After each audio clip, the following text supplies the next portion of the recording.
process of creating anything, you have to make choices. What to make the video about, what style to make the video in, what camera to use,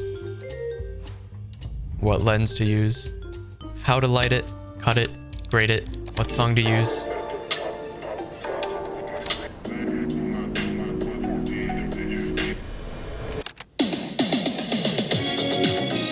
The most difficult part is usually each choice has pros and cons. There's good in both choices, but it's about making the choice that best fits your needs and goals. And I have a problem. I have a choice I need to make by the end of this video. What video editing software should I use for my content? Now immediately what most people are probably thinking is just use whatever you already use. After using VideoShot, iMovie, WeVideo, YouTube Studio, Filmora, HitFilm, Olive, Kdenlive, Sony Vegas, Final Cut Pro, DaVinci Resolve, Adobe Premiere Pro, you realize that every software has something that it does better than the rest. Well, maybe not all of them. I pretty easily narrowed down my decision to what is commonly called the big three: Final Cut Pro, DaVinci Resolve, and Adobe Premiere Pro. After putting easily 2,000 plus hours in Adobe Premiere, it's gotten pretty stale. I used it for client work and it's just not a very inspiring software. So now that narrows down my choice to Final Cut Pro and DaVinci Resolve. And it only makes sense since I'm picking this software strictly based on how it performs with editing the style of videos I'm trying to make. There's really no better way to test that than actually editing my videos within each of these softwares. So that is exactly what I'm gonna do. And at the end, I'm gonna be taking the pros and cons of the editing experience in each of the softwares and make my final decision with what software I'm gonna be using for the future of my content. And also, just as a side note, this is more just a documentation of a test that I'm putting each of these softwares through to see which one's best for my content. So this is not scientific. So that being said, the point of these tests aren't to see which one helps me the most. It's more to see which one holds me back the least. So for the first test of putting these softwares against each other, it's going to be for cutting A-roll. I'm usually reading off of some notes, which usually means I'm thinking too much about how to pronounce whatever I'm trying to say, and I'm stuttering. So there's a lot of things that end up needing to be cut. And it's important that this is a smooth process because the A-roll is usually the entire structure of the video. Along with the A-roll, I'm also gonna be editing the audio. I actually recorded with two mics. I had a lav mic on and a shotgun mic on the camera. So yeah, I was actually testing my microphones while testing my editing software while making a video on this whole thing.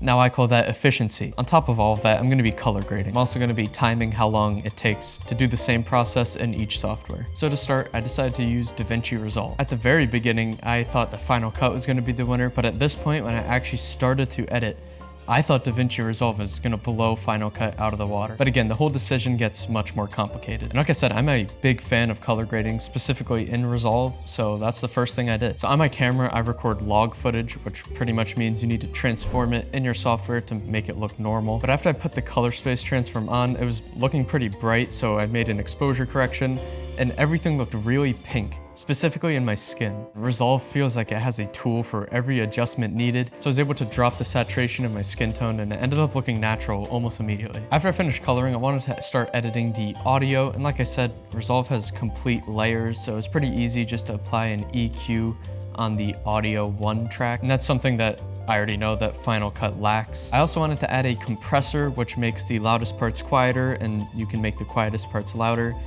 But a big theme with Resolve is there's so much control, sometimes it's a little too much. Now, I know there's probably no such thing as too much control, but it's enough to the point where more things can go wrong and it's just more complicated to do something that seems simple. So I actually ended up scrapping the compressor and using a limiter. It was just a much simpler effect to add and the results ended up being fine. But yeah, there are complicated things in Resolve, like the color tab, which I do know pretty well, but that went kind of crazy, which I will get to in a second. As far as the actual editing experience with keyboard shortcuts like ripple delete to the left, right, and add edit to all layer, it's actually kind of faster than I thought it would be. And I also remembered that Resolve has this feature, if you hold down Command and Shift and drag a clip around, it actually ends up working pretty similar to the magnetic timeline. But overall, I do prefer the magnetic timeline, even with some of its faults, which I'll also get into right now. So after that process in Resolve took a total of 48 minutes, it was now time for me to test out Final Cut Pro. So yeah, for Final Cut, it was overall a smooth experience, but I almost hate to admit it, but Resolve actually felt a little bit faster when it came to cutting. Like I mentioned, with Final Cut not working in dedicated layers, little things like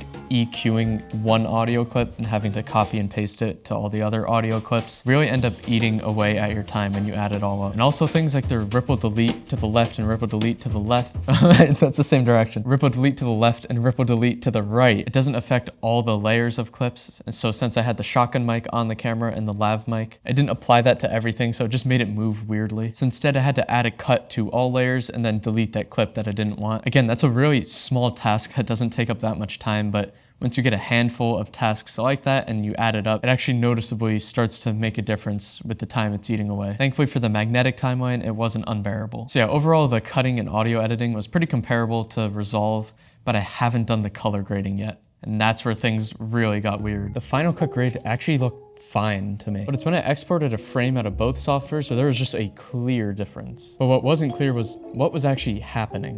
The Resolve grade looked unsaturated and the Final Cut grade looked underexposed. And the confusing part about all of this is in software, they both looked fine, but I spent actual hours trying to figure out what was going wrong. So after a ton of doing that and then Reddit threads, looking it up online, YouTube videos, you know the whole deal. It turns out to resolve the Resolve issue, it was just a few clicks away. Apparently there's a setting that by default is not on and it has to do with Mac displays. And I just had to make sure my output color space and the color space transform was Rec 709A. The export looked pretty much identical. I think it was completely identical, but now I have trust issues because it didn't work properly the first time. So Resolve has been resolved, but now it's for Final Cut. That was an issue with QuickTime, which is the default player when you open up files. And if I imported it into a photo editing software like Affinity Photo or whatever you use, it ends up looking fine. For Final Cut, just judge the image based on how it looks in the software and your results should be good. But after all of that, yeah, I realized that DaVinci Resolve, the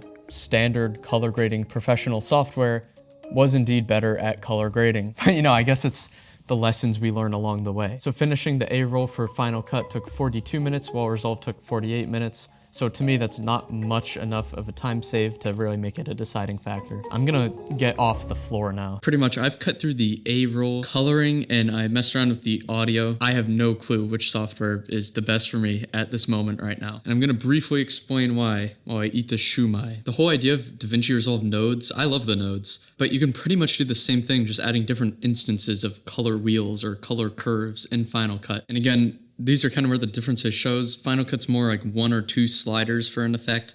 DaVinci Resolve is more like everything you would ever need to control every single aspect of it. So for something like a YouTube video, I don't need all that control. But that's the whole idea of the video. What do I need for the software? It doesn't have to be the best software. You don't have to be able to do the most complicated things in it.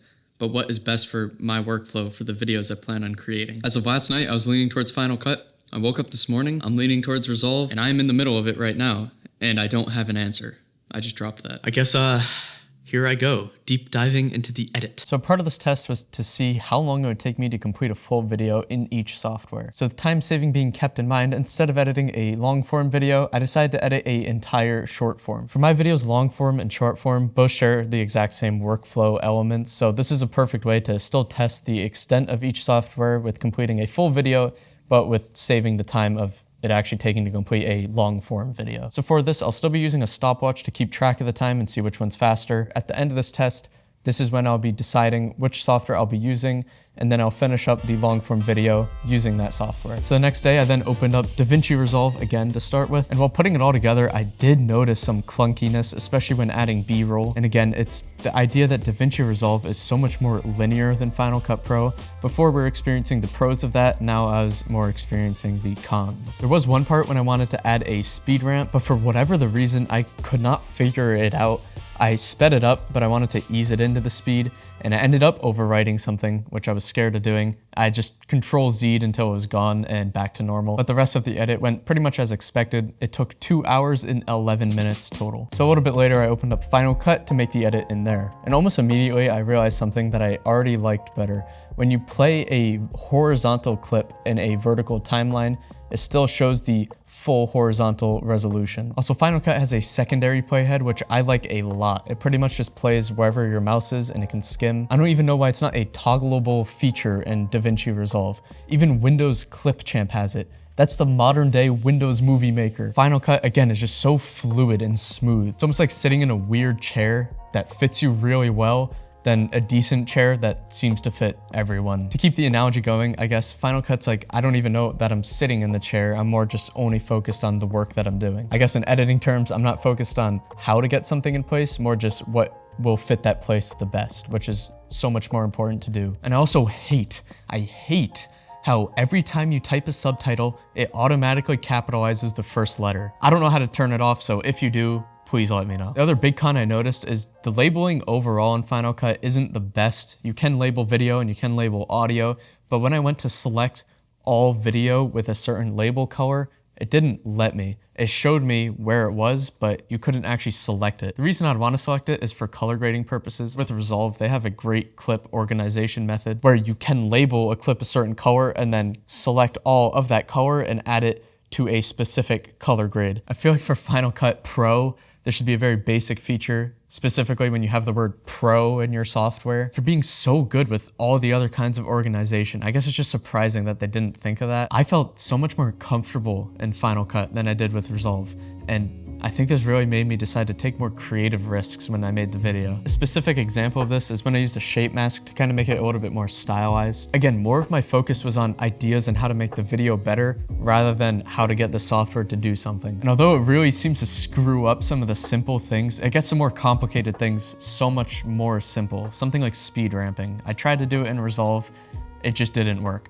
Final Cut, exactly the way I wanted. But with that, Final Cut took 2 hours and 2 minutes. To dumb down everything here, Final Cut is the smoothest, the quickest for cutting and putting things together. With the magnetic timeline, it makes very simple things like a J-cut so much easier, while also making relatively simple things like keyframing so much harder. When you have Apple Motion and it has a solid keyframing system, why don't you just rip that and put it into your pro editing software? Something else that I noticed, which is not a huge deal, but it's definitely worth mentioning, is you can only raise your gain by 12 decibels. That's just weird. You can add a gain effect where you can raise it by more, but why just not have that by default? Final Cut also finds a way to simplify the really complicated things without giving up too much control. This way you're less focused on how the software works and more how to get the results you want, and it just keeps you in that creative headspace. And I still think it's good at color grading. It's a little bit better than Premiere, I would say, but it's obviously not Resolve. Before Resolve, you can use it on Windows, Mac, or even Linux, so you're not gonna ever be tied down to certain hardware. And I don't need to say it again, but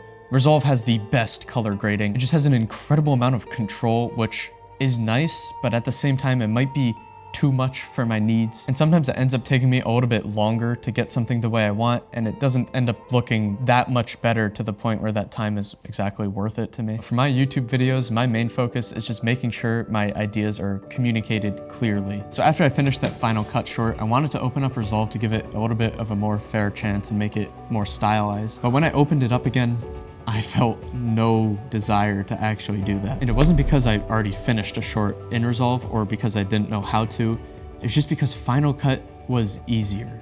And since the A-roll was already finished in DaVinci Resolve and I did end up liking the coloring a little bit better, I rendered that out, then ended up adding the Final Cut in Final Cut by finishing the entire long form video, which for the near future, that is the software that I will be using for my content. Also, to be clear, no matter what software you use, usually it's not going to be what holds you back from making good videos. And like I said, this is strictly just for me and my style and really how I edit. The point of this channel is for me to have a place to be able to document my creative lifestyle, which includes decisions like this. So if you're a fellow creator or a video editor or artist, or you just like watching these videos, feel free to subscribe. Thank you for watching.